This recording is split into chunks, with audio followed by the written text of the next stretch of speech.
The worst pain wasn't losing my car, it was realizing my own family didn't respect me anymore. I understood that the moment I stood inside the police station, hands stiff at my sides, while strangers stared like I was the criminal. The air smelled like disinfectant and stale coffee, a radio crackled behind the counter, and across the room, my nephew sat comfortably, legs stretched out, like this was all beneath him. He looked up, saw me, and smirked. "There you go," he said, loud enough for everyone to hear. "I'd told them you'd overreact." My chest tightened. I felt small, exposed, humiliated. I tried to speak, but he kept going. "It's just a road trip. You don't even go anywhere. That car was wasting away." Then he laughed and dropped the line that made the room go quiet. "Face it, you don't really have control over anything anymore."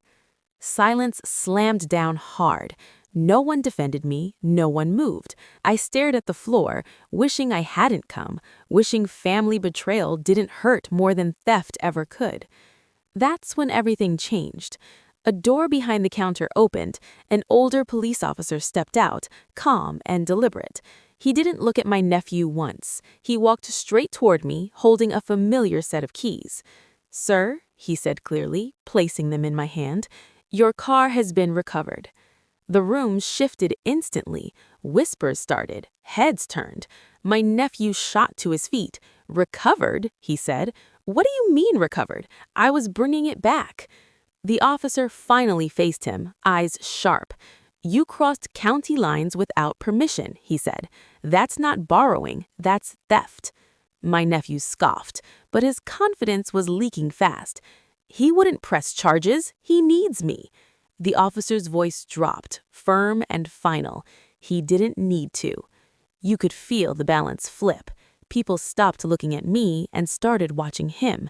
His face flushed, his mouth opened, then closed. For the first time, he had nothing smart to say. The officer turned back to me. "Vehicles undamaged, but there's a formal warning on file. Next time, this ends very differently." I nodded, keys heavy in my palm. As I walked out, the humiliation I carried in had lifted. Behind me, my nephew stood frozen, exposed, embarrassed, powerless. What no one in that room knew was why the officer handled this personally, why that warning mattered so much. That secret goes back 3 weeks earlier, to a quiet Sunday morning, an empty driveway, and a text message sent at 6:12 a.m. that started everything. If you've ever been betrayed by family and stayed silent, this story is for you. Subscribe now so you don't miss where the truth gets uncomfortable and the power finally shifts. 3 weeks earlier. It was a Sunday morning. Quiet. Too quiet. No traffic noise, no birds, just a strange emptiness that felt wrong before I even understood why. I stepped outside with my coffee and froze. The driveway was empty. No tire marks, no broken glass, just the pale outline where my car always sat. My heart started pounding as I checked my pockets, then the kitchen counter. The keys were gone. My phone buzzed. 6:12 a.m. A single message from my nephew. "Relax. Took the car for a short road trip. Back in a few days." No question mark, no apology. I read it twice, hoping I misunderstood, that he meant asked, that this was some bad joke. Then another text came in. "Don't freak out. You never say no anyway." That's when the pain hit. Not panic, not anger, but something colder. The realization that he didn't just take my car, he took me for granted. I stood there staring at an empty driveway, coffee going cold in my hand, knowing this wasn't about a road trip anymore. And I had no idea that one phone call later that day would pull the police and a truth about myself into the middle of it all. I waited all day. By afternoon, my phone was still silent. No update, no on the way back, just the same unread message sitting there like an insult. I tried calling him, straight to voicemail. I told myself to stay calm. He's family. That's what people say right before they let themselves be used. I paced the living room, replaying old moments in my head. Times I'd covered for him, lent him money, kept quiet to avoid drama. By evening, calm turned into fear. What if he crashed? What if my name was on some report somewhere? My insurance, my responsibility, my problem. I called again. This time he answered, laughing, wind roaring in the background, like he was already far away from consequences. "What?" he said. "Why are you so tense?" "You took my car," I said. My voice didn't sound like mine. "Bring it back, now." He sighed, annoyed. "We're almost at the coast. Chill. You act like you own everything." I went quiet. Then he added, casually cruel, "Besides, what are you going to do? Call the cops on your own nephew?" That's when I understood something important. He wasn't borrowing my car. He was testing how invisible I'd let myself be. I hung up without answering and stared at the wall for a long time. My hands were shaking, not from anger, but from the weight of a choice I'd been avoiding my whole life. I didn't want revenge. I wanted my life back. So I picked up the phone again, slowly, deliberately, and dialed a number I never thought I would. The police. I reported the car stolen. As I gave the details, my voice steadied. The officer on the line didn't rush me. He didn't judge. He just listened. When the call ended, I sat there in silence, knowing nothing would be the same. Because once you draw a line, people who've been crossing it all their lives don't forgive you. And I had no idea how far my nephew would go once he realized I was serious. The call came late that night. An unfamiliar number. I almost ignored it, but something told me not to. The kind of instinct you learn after years of being disappointed. "Mr. the voice asked. Calm. Professional.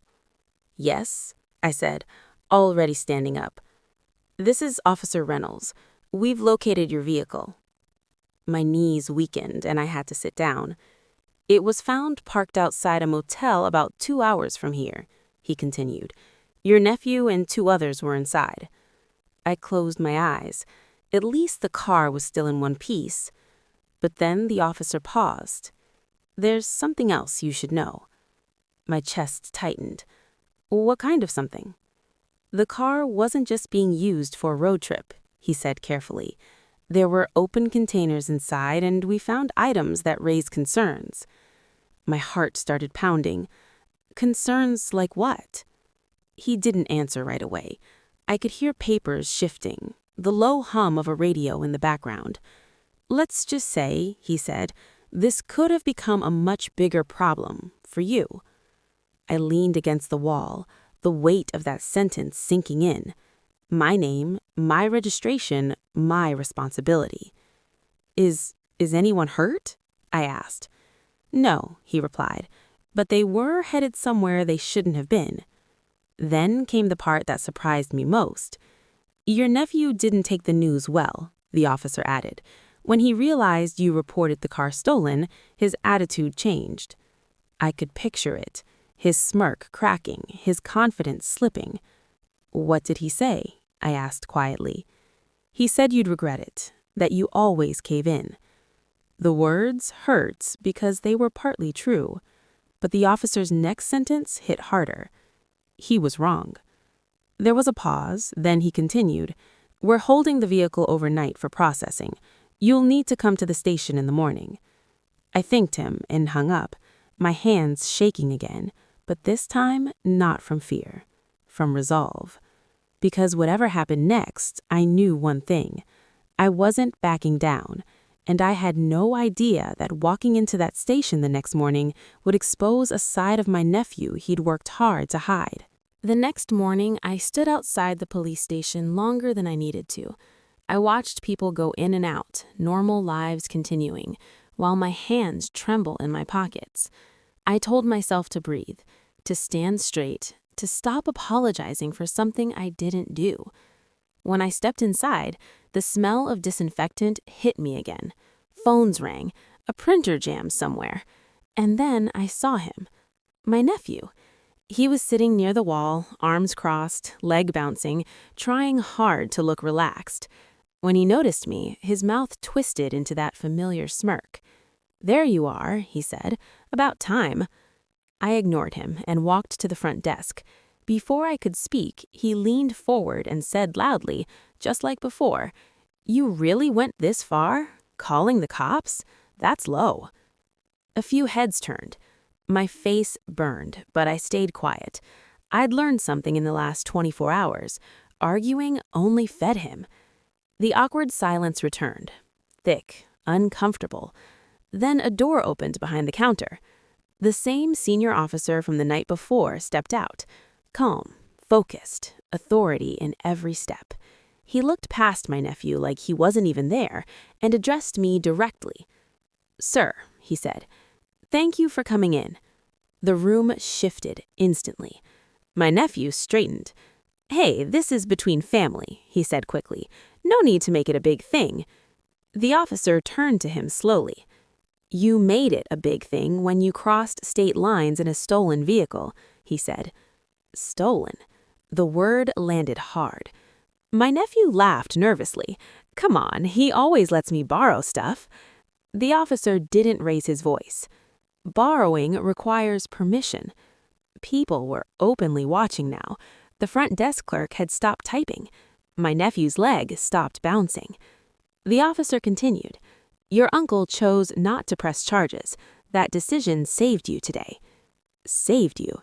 My nephew's face lost color. "And let me be clear," the officer added. "This warning is formal. It will stay on record." Silence again, but this time it wrapped around him. I stood there, finally seen, finally believed. But what the room didn't know was why this officer took the situation so seriously, or why he kept looking at me like he already knew my past. That explanation was coming next. I thought the worst was over. The warning was given, the embarrassment had shifted, and I was ready to leave quietly and breathe again. That's when the senior officer asked a question that stopped me cold. "Sir," he said, lowering his voice, "could you stay back for a moment?" My nephew's head snapped up. "Why?" he asked. "Isn't this done?" The officer didn't even look at him. "Yes," he said calmly, "for you." That stung. I saw it on my nephew's face. I followed the officer a few steps away from the counter. He studied me for a second, then nodded, like confirming something in his own mind. "You probably don't remember me," he said, "but I remember you." My stomach tightened. "I'm sorry, have we met?" He gave a small smile. "About 15 years ago, highway incident, multi-car crash. Images rushed back, twisted metal, sirens, a night I rarely talked about. You were the first civilian to stop," he continued. "You pulled 2 people out before the fire spread." My nephew laughed awkwardly. "What is this, story time?" The officer turned sharply. "No," he said, "this is context." The room felt smaller. He faced me again. "You didn't give your name that night. You left before anyone could thank you." I swallowed hard. I'd never told my family. It wasn't something I bragged about. The officer nodded toward my nephew. "People like him assume kindness means weakness," he said. "They're often wrong." My nephew's mouth opened, closed, opened again. No words came out. The officer straightened. "Your decision not to press charges was mercy, not obligation. Don't confuse the two." Then he did something unexpected. He shook my hand. In front of everyone. My nephew looked like the ground had moved under him. For the first time, he saw me, not as someone to take from, but someone he'd badly misjudged. As we turned to leave, I thought it was over. I was wrong. Because what my nephew did next would force me to make the hardest decision of all. We were halfway to the parking lot when my nephew called my name. Not loud this time, not mocking, almost careful. "Wait." I stopped but didn't turn around. Footsteps hurried closer. I could feel him behind me, the same person who had laughed at me hours earlier, now suddenly unsure. "Look," he said, lowering his voice, "we don't need to make this worse." I finally faced him. His eyes were darting around, checking who might be listening. "You embarrassed me in there," he added. "People heard all that." I let out a slow breath. "You embarrassed yourself." He flinched, then tried a different approach. "I said I was sorry, didn't I?" "It wasn't an apology, it was a negotiation." "I didn't hear that," I said. He sighed, rubbing his face. "Fine, I'm sorry. Happy?" Then came the condition. "But you need to fix this," he said quickly. "That warning, my parents can't find out. You should call the officer. Tell him it was a misunderstanding." There it was. Even now, he wanted me to clean up the mess he made. I shook my head. No. The word felt strange in my mouth. Powerful. Final. His tone sharpened. "You owe me, after everything I've done for you?" I almost laughed. "For years," I said calmly, "I let you believe that." His face hardened. "You think you're some hero now because one cop shook your hand?" I stepped closer, not angry, clear. "No, I think I'm done being convenient." For a moment, I saw it. Fear, real fear, the kind that comes when manipulation stops working. He scoffed, but it sounded hollow. "You'll regret this." I met his eyes. "I already regret not doing it sooner." He stood there, fists clenched, realizing something had shifted permanently. I walked away. I thought that was the end, but later that night, my phone rang again, and this time, the call didn't come from him. The call came just after dinner. I knew who it was before I answered. Family always calls when they want something fixed. My sister didn't waste time. "What did you do?" she asked. No hello, no concern, just accusation. I stayed calm. I reported my stolen car. There was a sharp inhale. "He's young," she snapped. "You could have handled this privately." I looked around my quiet living room, the same place I'd covered for her son again and again. "I tried," I said.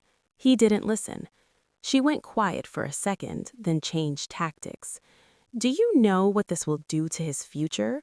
A police warning on record?" I almost said I'm sorry out of habit. Almost. "He should have thought of that," I replied. Her voice hardened.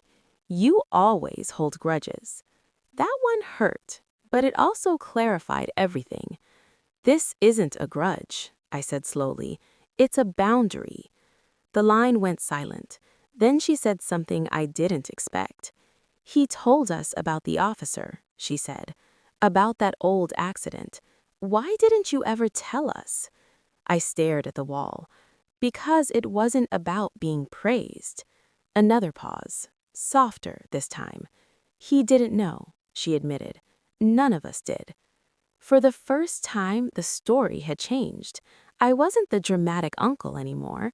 I was the man who'd quietly done the right thing and paid for it with silence. Still, the pressure came back. "Can you at least talk to him?" she asked. "He's scared." I closed my eyes. I already did. When the call ended, I felt drained, but lighter, because I knew what came next. The final choice. And once I made it, there would be no going back. I didn't sleep much that night, not because I was scared, but because my mind was finally quiet enough to hear the truth. I'd spent years confusing peace with silence, kindness with surrender. By morning, I knew what I had to do. I sent one message to the family group chat. Short, clear, no explanations. "I love you all, but my car was taken without permission. I reported it. I'm not changing my statement.